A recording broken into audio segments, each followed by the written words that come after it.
अखिल भारतीय जनसंघ द्वारा श्यामा प्रसाद मुखर्जी की 126वीं जयंती के अवसर पर रविवार को नई दिल्ली स्थित कॉन्स्टिट्यूशन क्लब ऑफ इंडिया के डेप्यूटी स्पीकर हॉल में भव्य राष्ट्रीय सम्मेलन का आयोजन किया गया। कार्यक्रम में देश के विभिन्न राज्यों से आए संगठन के राष्ट्रीय एवं प्रदेश पदाधिकारी, कार्यकर्ता, शिक्षाविदों, समाजसेवियों तथा बुद्धिजीवियों ने भाग लेकर डॉक्टर मुखर्जी के चित्र पर पुष्पांजलि अर्पित की और उनके राष्ट्रवादी विचारों को आगे बढ़ाने का संकल्प लिया। कार्यक्रम का संयोजन एवं संचालन अखिल भारतीय जनसंघ के असम प्रदेश अध्यक्ष एवं सम्मेलन संयोजक रुगवेश्वर खंडवाल ने किया। उन्होंने सभी अतिथियों एवं देश भर से आए प्रतिनिधियों का स्वागत करते हुए कहा कि लंबे समय बाद संगठन का इतना बड़ा राष्ट्रीय सम्मेलन आयोजित हुआ है, जिससे विभिन्न राज्यों की व्यापक भागीदारी देखने को मिली है। सम्मेलन के मुख्य अतिथि पूर्व राज्यसभा सांसद प्रफुल्ल द्वारकादास गोराडिया रहे। उन्होंने अपने संबोधन में उन्होंने भारतीय संस्कृति और हिंदुत्व आधारित जो राष्ट्र चिंतन पर प्रकाश डालते हुए कहा कि भारत की मूल विचारधारा समाज को जोड़ने वाली है। उन्होंने अपनी नई पुस्तक राम राज्य का भी उल्लेख किया और कहा कि भारतीय शासन व्यवस्था की अवधारणा को नए दृष्टिकोण से प्रस्तुत करती है। कार्यक्रम की अध्यक्षता अखिल भारतीय जनसंघ और राष्ट्रीय अध्यक्ष आचार्य डॉक्टर भारत भूषण भूषण पांडे ने किया। उन्होंने कहा कि डॉक्टर श्यामा प्रसाद मुखर्जी ने राष्ट्रीय एकता, सांस्कृतिक राष्ट्रवाद और लोकतांत्रिक मूल्यों की रक्षा के लिए अपना संपूर्ण जीवन समर्पित किया है और उनके विचार आज भी उतने ही प्रासंगिक हैं और नई पीढ़ी तक उन्हें पहुंचाना समय की आवश्यकता है। अपने स्वागत भाषण में रुगेश्वर खंडवाल ने कहा कि डॉक्टर श्यामा प्रसाद मुखर्जी का व्यक्तित्व और कृतित्व देश के युवाओं के लिए प्रेरणा स्रोत है। उन्होंने कहा कि राष्ट्र को सर्वोपरि रखने का संदेश आज भी उतना ही महत्वपूर्ण है। उन्होंने केंद्र सरकार, भारतीय जनता पार्टी तथा असम सरकार से अपील करते हुए कहा कि समान विचारधारा वाले संगठन को साथ लेकर चलने की आवश्यकता है तथा अखिल भारतीय जनसंघ की ऐतिहासिक भूमिका और योगदान को उचित सम्मान चाहिए। कार्यक्रम में राष्ट्रीय महामंत्री देश कुमार कौशिक, राष्ट्रीय शिक्षा मंत्री अजय शर्मा, वीके रामेंद्रनी, सुदेश भारद्वाज, उत्तर प्रदेश अध्यक्ष कुलदीप पांडे, जम्मू कश्मीर इकाई के अध्यक्ष डॉक्टर भारत रोशन पांडे, गुजरात से गोपाल भाई पटेल, अश्विनी दत्ता और तमाम लोग जो है वहाँ पर मौजूद रहे। सरकार को हम लोग ये कहते हैं कि आप लोग अन्य दल को लेके चल रहे हैं, हमको भी लेके चलिए। हम तो एक ही बिरादरी के हैं, बाप एक है लेकिन बेटे दो हैं।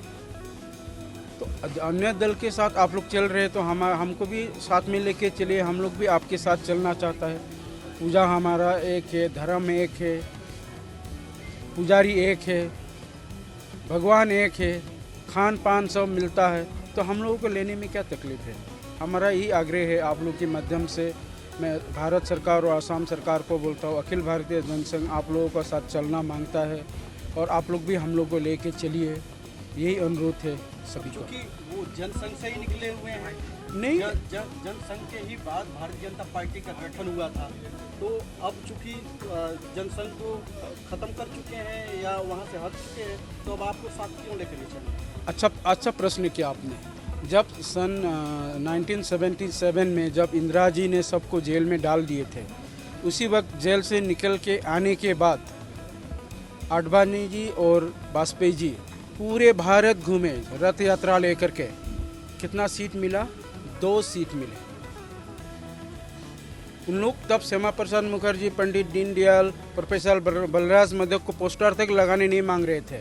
जब मोदी जी आने के बाद सारे हम लोगों का संपत्ति लेकर के चल रहे। आज बोलो तो बीजेपी लिस्ट पे चल रहे हैं। सारे जनसंघ का प्रॉपर्टी हमारा है।